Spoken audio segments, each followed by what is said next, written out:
नमस्कार, मैं मोनिका शर्मा। आप देख रहे हैं TNI आवाज। हमारे इस खास कार्यक्रम धर्म दर्शन में आपका हार्दिक स्वागत है। इस कार्यक्रम में हम बात करते हैं ज्योतिष, अध्यात्म, जीवन की समस्याओं और उनके सरल उपायों से जुड़ी खास जानकारी की। आज हमारे शो में हमारे साथ हैं जानी मानी ज्योतिषाचार्य सरिता शर्मा जी, जो पिछले 25 वर्षों से ज्योतिष और आध्यात्मिक विज्ञान के माध्यम से हजारों लोगों के मार्गदर्शन कर रही हैं। सरिता जी, बहुत बहुत स्वागत है आपका हमारे इस कार्यक्रम में। जय माता दी। जय माता दी। सरिता जी, हम जानना चाहेंगे पहले तो कि आपका इस 25 साल के कार्यंतराल में जो भी आपने ज्योतिषाचार्य का कार्य किया है, इसमें आपका अनुभव कैसा रहा और आपने इसमें क्या किस तरह से नॉलेज ली, आपने कैसे शुरुआत करी, किस तरह से आगे बढ़े? देखिए, सबसे पहले तो मैं मेरे गुरु को नमस्कार करती हूँ, माता रानी को बहुत बहुत धन्यवाद करती हूँ जो मुझको इस शिखर तक पहुँचाई है। फिर मेरी जननी माता रानी को बहुत बहुत धन्यवाद जो मेरे को जन्म देके इस शिखर तक पहुँचाई है। दूसरा ये है कि मैं 25 साल से कर रही हूँ क्योंकि मेरे पूर्वज लोग यही करते आए हैं। मेरे नाना जी पहले करते थे, मेरी माँ करती थी, फिर मैं करती हूँ। तो मेरे को इसमें बहुत इंटरेस्टेड शुरू से ही था और लोगों का कल्याण हो रहा है तो बोल के मैं आगे आगे आगे जैसे जैसे बताती गई वैसे वैसे बढ़ती गई और आज 25 साल होने जा रहा है। तो इसलिए बस सबका कल्याण करने के लिए निकल गई और सबको ही बोलते हैं बहुत अच्छा हुआ मेरा आपसे बात करके, तो यहाँ तक पहुँच गई। तो 25 साल के इस अनुभव में सबसे बड़ी अगर हम सीख मानते हैं तो आपको किस तरह की सीख मिली? ये पूरा टोटल ओवरऑल एक्सपीरियंस आपका क्या आपको एक स्ट्रॉन्ग नॉलेज पॉइंट देके जाता है? नॉलेज पॉइंट ये है जी कि सबको बताती हूँ तो सब बहुत खुश हो जाते हैं और जिसका काम बन जाता है उसकी तो बल्ले बल्ले हो जाती है। तो वो बोलते हैं कि सरिता जी आपसे पूछ के मेरे को बहुत अच्छा लगा, आंटी आपसे पूछ के मेरे को बहुत अच्छा लगा, मेरा काम बन गया। लोगों के फ्लैट बन जाते हैं, लोगों के बच्चे हो जाते हैं, सब खुश हो जाते हैं। तो मेरी नॉलेज जैसे जैसे वो बोलते हैं मेरी नॉलेज बढ़ती जाती है और मैं आगे बढ़ती जाती हूँ। सरिता जी, आज के समय में लोगों को करियर, रिलेशनशिप और मानसिक तनाव से काफी जूझ रहे हैं, राइट? तो मैं जानना चाहूंगी कि वास्तविकता में ज्योतिष वास्तव में इनकी मदद कर सकता है इस क्षेत्र में? बिल्कुल कर सकता है। ज्योतिषी की अगर आप लेके देखा चलेंगे ना तो कभी भी आपको प्रॉब्लम बोल के बीच में नहीं आएगी, क्योंकि ज्योतिषी से मालूम पड़ जाएगा मेरा ये ग्रह खराब आ रहा है कि अच्छा आ रहा है, तो उस ग्रह का आप उपचार कर सकते हैं। उपचार करेंगे तो आप सीधा रास्ता पकड़ेंगे। जैसे कि बारिश आ रही है तो आपको छत्ता ले लेना पड़ेगा, तो ज्योतिषी यही बताता है कि भाई ये ग्रह आपका इस टाइम पे ऐसा आ रहा है तो आप ये दान पुण्य करें, ये पूजा पाठ करें, आपका काम हो जाएगा। बस तो हो जाता है। लोगों में ज्योतिष को लेके काफी भ्रांतियां हैं। क्या ज्योतिष केवल भविष्य बताने का माध्यम है या जीवन को संतुलित करने का भी माध्यम है? ऐसा है जी, ज्योतिषी तो जिधर देखो उधर आप ज्योतिषी के हिसाब से अगर आप चल रहे हैं ना तो आपको कोई भी भ्रांति करने की जरूरत नहीं होती। लेकिन जिसको इंटरेस्ट नहीं है और जिनको माने ये नहीं है कि भाई मेरे को ज्योतिषी से कुछ हो जाएगा, वो एक बार आके पूछे देखे तो उसको पता चलता है ज्योतिषी होती क्या चीज है। लेकिन भ्रांतियां तो वही फैलाते हैं जिनको विश्वास नहीं है, और जिनको विश्वास है वो ज्योतिषी के मार्ग पे ही चलते हैं कि जैसे ज्योतिषी बताता है वो वैसे ही। कितने कितने लोग हैं कि ज्योतिषी से पूछ के ही आगे बढ़ते हैं, पूजा पाठ करते हैं, गृह प्रवेश करते हैं। लेकिन जिनको इंटरेस्ट नहीं है वो एक बार तो कर लेते हैं, दोबारा फिर रोते हैं, फिर आते तो ज्योतिषी के पास ही है पूछने के लिए। तो भ्रांतियां तो वही फैलाते हैं जिनको विश्वास नहीं है। और ज्योतिषी तो वो चीज है कि एक बार आपको बताया ये चीज कर लेना, आप करके देखिए, वो चीज आपकी पूरी हो जाएगी। ओके। और मैच मेकिंग और रिलेशनशिप, शादी से जुड़े मामलों में ज्योतिषी की किस तरह की भूमिका रहती है? कुछ बहुत अच्छी रहती है। क्यों कि अगर मैचिंग करके देखें, पहले से मालूम पड़ता है कि भाई ये चीज इससे मैच नहीं हो रही है, तो आपको भविष्य में रोना नहीं पड़ेगा।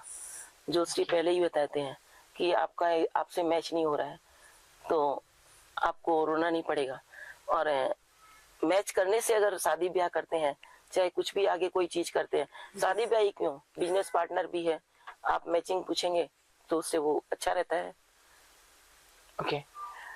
तो अगर हम बात करते हैं जैसे आजकल के युवाओं में जो प्रेम संबंध है, ब्रेकअप की समस्याएं बढ़ती जा रही हैं, जिसकी वजह से काफी लोगों को डिप्रेशन, मेंटली प्रेशर का सामना करना पड़ रहा है। तो इसके पीछे ज्योतिषीय कारण भी क्या हो सकते हैं? होता है, ज्योतिषी कारण ही बहुत कुछ होता है। क्यों कि युवा लोग को ज्यादा विश्वास नहीं हो रहा है ज्योतिषी पे। वो बोलते हैं हम लोग कमाते हैं, हम लोग खाते हैं ना, ज्योतिषी क्या है इसमें। और बिना पूछे समझे सोचे शादी ब्याह कर लेते हैं, वही डिवोर्स का कारण हो जाता है। क्योंकि न समय देखते हैं, न टाइम देखते हैं, न ग्रह नक्षत्र कुछ देखते हैं और शादी ब्याह कर लेते हैं। और वो उस टाइम पे जब वो ग्रह नक्षत्र आता है उनका डिवोर्स हो जाता है। अगर यही चीज वो पहले से मैचिंग करेगी और देखे तो सेट हो जाए। इतना कारण नहीं पड़े। तो ज्योतिष हर समाज, हर जाति के लिए इक्विवेलेंट ही रहता है एक तरह से। अगर हम बात करें, हिंदुत्व में अलग तरह का रहता है, अदर कास्ट में अलग रहता है, बट वो सबके लिए बराबर ही है। ज्योतिष बराबर। ओके। करियर, फाइनेंस से जुड़ी निर्णय में एस्ट्रोलॉजी किस तरह से मार्गदर्शन कर सकता है? आप थोड़ा सा एक्सप्लेन करेंगे इसको? बुद्धि, ज्ञान, संस्कार, ये सभी चीज लेके फाइनेंस में ज्योतिषी काम आता है। ओके। सब चीज लेके आप चलेंगे आगे तो आपका फाइनेंस बहुत ऊंचा जाएगा। आप बुद्धि भी यूज करें और ज्योतिषी को भी यूज करें और फिर फाइनेंस, चाहे कोई भी बिजनेस आप करके देखें कि आपका नीचे नहीं जाएगा, ऊंचा ही जाएगा। अगर वो सब चीज छोड़ के आप ऐसे ही आगे बढ़ जाएंगे कि मैं कर रहा हूँ, मेरा पैसा है, मेरा काम है, तब तो वो डूबेगा ही ना। ओके। सरिता जी, मैं ये जानना चाहूंगी कि ज्योतिष को लेके लोगों में थोड़ी सी भ्रांतियां हैं कि इसमें अक्सर जो उपाय बताए जाते हैं ज्योतिषाचार्य द्वारा, वो थोड़े महंगे होते हैं। लोग बाग उस खर्चे से डर के रहते हैं। क्या जो सस्ते उपाय बताए जाते हैं, क्या वो भी प्रभावकारी होते हैं, या केवल जो महंगे उपाय बताए जाते हैं केवल वही प्रभावकारी होते हैं? नहीं, सस्ते भी उपकारी होते हैं, लेकिन ऐसा है ना, कहते हैं ना, दाल में जितना नमक डालो उतना ही स्वाद होती है। वैसे है कि हद से ज्यादा भी उपकारी नहीं होते हैं। पैसे के लिए लोग, देखो ज्योतिषी का भी मैं नहीं बोलूंगी कितने हैं कि पैसे के लिए ही लोगों को बेवकूफ बना देते हैं, ये बात मैं बोलूंगी। लेकिन ग्रह है, ग्रह तो जैसे चंद्रमा है, माँ का प्रतीक है, सूर्य है, पापा का प्रतीक है, तो दोनों के पाँव छुइए ना आप सुबह सुबह, सूरज को जल डालिए ना। ये छोटे छोटे ही तो उपाय हैं जिससे ज्योतिषी बहुत अच्छा, ज्योतिषी की दिशा बहुत अच्छी हो जाती है। इसी से आपका ग्रह अच्छा हो जाता है, ग्रह अच्छा हो जाता है, इसी से आपका काम अच्छा हो जाता है जी। लेकिन ये छोटे छोटे उपाय हैं, इनमें कोई खर्चा भी नहीं है। वो तो आपके ऊपर डिपेंड है कि आप कौन सा अपनाते हैं। ज्यादा पैसे वाले अपनाते हैं कि छोटे छोटे उपाय अपनाते हैं। तो आप ये कहना चाह रही हैं कि अगर जो महंगे उपाय होते हैं वो क्विक इफेक्ट देने वाले होते हैं, हाँ। और थोड़ा सा कि जो नॉर्मली उपाय करे जाते हैं वो थोड़ा सा टाइम लेके कर चलते हैं। हाँ, जरूरी नहीं है कि महंगे उपाय से ही सब कुछ अच्छा होता है जी। अमीर लोग ही माने कर सकते हैं महंगे उपाय, तो गरीब बेचारे क्या करेंगे? वो क्या करेंगे? वो कैसे करेंगे? तो ग्रह को ठीक करने से मतलब है, और इस ग्रह में ही पूरी अपने परिवार की आ जाती है कि भाई बहन का ग्रह, जैसे मंगल है, बुध है, वो है, सबका अपने खानदान का ग्रह, सभी उस ग्रह उसी में आते हैं। तो उनकी संगीत नेचर ठीक रखिए, आपका संतुलन प्रॉपर हो जाएगा। तो इन कुछ छोटे उपायों को अगर हम दिनचर्या में शामिल करें तो हमारा बहुत अच्छा उद्धार हो सकता है। ओके, ठीक है। मैं ये जानना चाहूंगी सरिता जी के रत्न पहनने के लिए किन बातों का जरूरी ध्यान रखना चाहिए, क्योंकि ज्योतिष में रत्नों का भी काफी बड़ी अहमियत है। तो इनको लेके किस तरह का ध्यान रखना चाहिए जब हम कोई रत्न धारण करना चाहें? ऐसा है, कई लोगों को शौक होती है रत्न धारण करने की। जी। वैसे रत्न धारण करने की कोई जरूरत नहीं होती। जी जी। जैसे अब हर रत्न अगर आप धारण करते हैं तो उसको जान के, पूछ के, ज्योतिषी से और पूजा करा के ही रत्न धारण करना चाहिए। जैसे कि शनि सब पे सेट नहीं होता है। पुखराज है वो राशि पे ही सेट होता है। मोती है वो आप गुस्सा पे ही सेट कर सकते हैं कि भाई गुस्सा किसी को ज्यादा आता है, मोती पहन ले। तो रतन का भी कोई ज्यादा, कितने आप ज्योतिषी देखेंगे रतन कोई नहीं पहनता है ज्योतिषी। तो जरूरी नहीं है कि रतन पहन के आप करें। आपको ग्रह ठीक करने हैं, आप माँ बाप की सेवा करें, आप बहन भाई को प्यार से रखें, उसी में बहुत सारे ग्रह ठीक हो जाते हैं जी। तो रत्नों का कोई है प्रभाव, रतन पहनने से बहुत अच्छा होता है, लेकिन जिसके पास पैसे नहीं है वो रतन नहीं पहन सकते, तो वो क्या करें? वो ऐसे ही रहेंगे ना। घर में घर वालों को खुश रखो, वो सबसे बड़े रत्न है। तो आपका कहने का मतलब है बट इसको एक प्रॉपरली मार्गदर्शन की जरूरत होती है कि रत्न धारण करने से पहले हम एक किसी भी अच्छे ज्योतिषी को पूछना चाहिए कि हमें क्या रत्न धारण करना है, कौन सा है, उनके प्रॉपरली मार्गदर्शन में बहुत जरूरी है, क्योंकि हर रत्न का एक अलग तरीका होता है धारण करने का। जी सरिता जी, हमारे दर्शकों के लिए कुछ ऐसे सरल उपाय जो हर व्यक्ति अपने जीवन में कर सकता है। अभी तो मैं बताई जी कि सुबह उठ के अपने माँ बाप की धूप खा लो, उनके पाँव छू लो। माँ के पाँव छूओगे चंद्रमा ठीक हो जाएगा, पिता के पाँव छूओगे सूर्य ठीक हो जाएगा। सूर्य को जल दो, गायत्री मंत्र बोलो, ये छोटे छोटे शिव जी को पानी डाल दो। ये छोटे छोटे उपाय करके ही 4-5 ग्रह ठीक हो गए, सारे ग्रह ठीक हो गए जी। तो ये छोटा छोटा उपाय करके ही बहुत कुछ ठीक हो जाता है। तो मैं तो दर्शकों को यही कहूंगी, अगर किसी के पास पैसे नहीं है और वो भी ग्रह ठीक करना चाहते हैं तो अपने माँ बाप की सेवा करो, बहन भाई से प्यार से रहो, मिल के रहो, रिश्तेदारी निभाओ, उसमें ही सारे ग्रह ठीक हो जाते हैं। इतना ग्रहों के लिए इतना भाग दौड़, इतना पागल हो जाता है कोई कोई कि मेरा ये नहीं ठीक हो रहा है, मेरा ये नहीं ठीक हो रहा है, वो गलत चीज है। कितने ज्योतिषी हैं, मैं नहीं बोलूंगी किसी के लिए भी, लेकिन बहुत सारे ज्योतिषी हैं जो हड़कंप मचा रखे हैं कि भाई ये नहीं है, ऐसे करो वैसे करो वैसे करो। लोगों को डराना नहीं, उनको सिखाना है, समझाना है। लेकिन लोग ज्योतिषी लोग भी बहुत सारे डरा देते हैं, वो गलत चीज है। हाँ वही बात है। मैं ये जानना चाहूंगी सरिता जी कि आजकल डिजिटल और सोशल मीडिया का बहुत ज्यादा दौर चल रहा है एंड इसके मैटर में एस्ट्रोलॉजी का इसमें क्या भविष्य रहेगा, किस तरह से, बिकॉज आप भी देख रहे हैं कि आजकल एआई आ चुका है, बहुत सारे नए सॉफ्टवेयर आ रहे हैं, तो उससे रिलेटेड अगर मैं जानना चाहूँ कि एस्ट्रोलॉजी का भविष्य क्या रहेगा इन फ्यूचर में। एस्ट्रो है ना, दुनिया जब शुरू हुई थी तब भी था जी, और लास्ट आएगा तब भी रहेगा। एआई आया है, बिल्कुल, अभी बहुत इम्प्रूवमेंट है, लेकिन ये तो मशीन ही है ना। एक मशीन में और एक ओरिजिनल इंसान में अंतर होता है जी। तो वही अंतर, जैसे लैपटॉप में आप वही भर सकते हैं जो आप बोल सकते हैं, वो अपने से कुछ भी उच्चारण नहीं कर सकता।